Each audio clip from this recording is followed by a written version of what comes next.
Saudara-saudara yang dikasihi Tuhan Allah, kiranya berkat damai sejahtera Allah menyertai kita semua. Amin. Saudara-saudara terkasih dalam Tuhan, kekal atau abadi juga disebut kekekalan. Yang dimaksud kekal di sini dalam konteks iman atau teologi. Dalam Kamus Besar Bahasa Indonesia ditulis, kekekalan sebagai perihal yang bersifat berciri tetap selama-lamanya, keabadian, kelanggengan, kelestarian.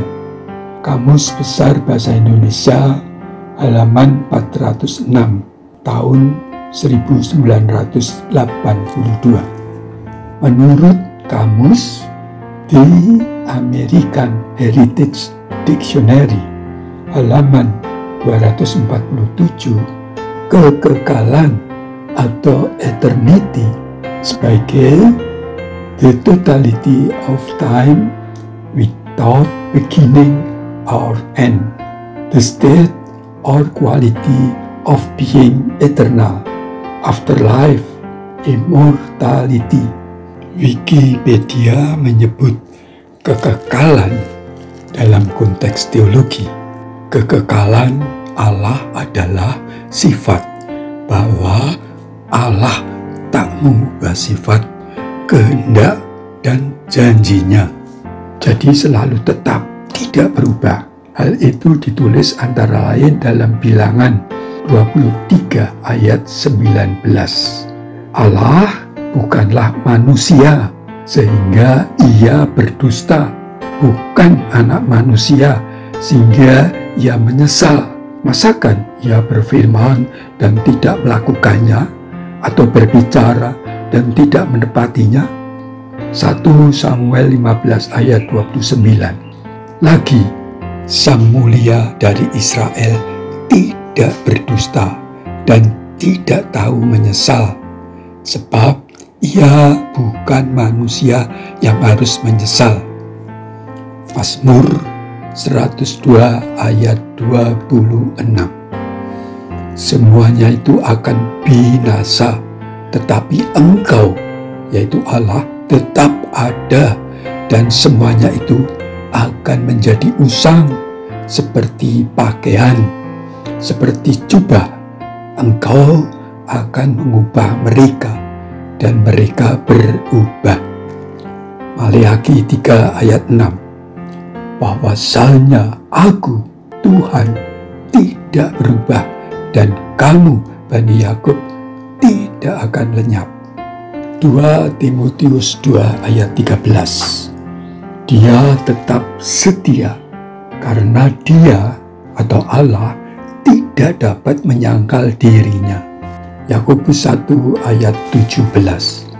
Bapa segala terang, padanya tidak ada perubahan atau bayangan karena pertukaran. Saudara-saudara terkasih, ayat-ayat tersebut menjelaskan bahwa Allah yang kekal, tentu saja juga Yesus Kristus, karena Allah dan Yesus adalah satu, tidak berubah.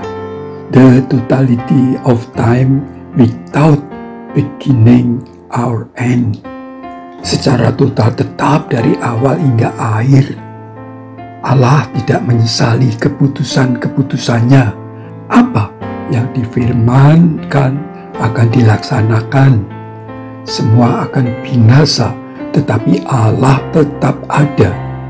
Allah tetap setia dengan janji-janjinya. Allah Bapa segala terang, tidak ada perubahan atau pertukaran, tetap sama dari awal sampai akhir. Saudara-saudara, melalui wahyu kepada Rasul Yohanes di Pulau Patmos, Yesus berkata, Aku adalah Alfa dan Omega, firman Tuhan Allah yang ada dan yang sudah ada dan yang akan datang, yang Maha Kuasa, Wahyu 1 ayat 8. 3 kali Yesus mengucapkan sebagai yang awal dan yang akhir di kitab Wahyu. Penegasan yang jelas, sahih, dan pasti. Dalam Wahyu 2 ayat 6, Yesus berkata, "Semuanya telah terjadi. Aku adalah Alfa dan Omega, yang awal dan yang akhir. Orang yang haus akan kuberi minum dengan cuma-cuma dari mata air kehidupan." Ya, Yesus akan memberi orang yang haus dengan minum air kehidupan kekal. Orang yang haus apa? Dalam Matius 5 ayat 6 ditulis, "Berbahagialah orang yang lapar dan haus akan kebenaran, karena mereka akan dipuaskan." Begitulah bagi orang yang mencari kebenaran Allah, akan dipuaskan dalam kasih hidup kekal. Yesus berkata pada perempuan Samaria, "Sebaliknya, air yang akan kuberikan kepadanya akan menjadi mata air di dalam dirinya yang terus-menerus memancar sampai kepada hidup kekal." Yohanes 4 ayat 14. Saudara-saudara yang diberkati Allah, Yesus mengatakan, "Aku dan Bapa adalah satu." Yohanes 10 ayat 30. Dalam ayat 38 berkata, "Supaya kamu boleh mengetahui dan mengerti bahwa Bapa di dalam aku dan aku di dalam Bapa." Kata Yesus pula kepada Filipus muridnya, "Barang siapa telah melihat aku, ia telah melihat Bapa. Bagaimana engkau berkata, 'Tunjukkanlah Bapa itu kepada kami'? Tidak percayakah engkau bahwa aku di dalam Bapa dan Bapa di dalam aku?" Yohanes 14 ayat 9-10. Ya, Yesus adalah Sang Firman yang menjadi manusia. Yohanes 1 ayat 14. Sedang Sang Firman itu adalah Allah. Yohanes 1 ayat 1.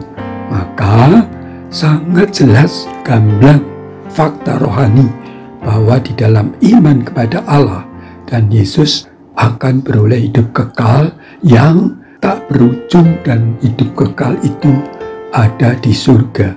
Betul, di surga, bukan di neraka.